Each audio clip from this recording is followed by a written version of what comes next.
ఈ లోకంలో తెల్లని కాకులు ఎక్కడ ఉండవు. అలాగే ఒడ్లు తాళ్ళు అంటారు కదా, తాళ్ళను దంచితే బియ్యం రావు. పామరుడికి పాండిత్య విద్య అబ్బదు. అలాగే అల్లుడిలో మంచితనం పిల్లనిచ్చిన మామకి ఎప్పటికీ కానరాదు. పిల్ల మీద ప్రేమతో ఇంకా మంచి సంబంధం తెచ్చుండాల్సిందని ఎప్పటికప్పుడు పిల్లనిచ్చిన మామ ఆలోచిస్తుంటాడు. ఇది ఇప్పుడు పద్యం కాదు, ఇది సుమతి శతకంలో రాసిన పద్యం. అప్పటి రోజుల్లోనే ఇలా ఉండేది.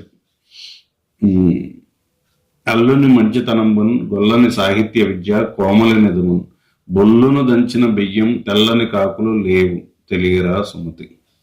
అది సుమతి శతకంలోని పద్యం.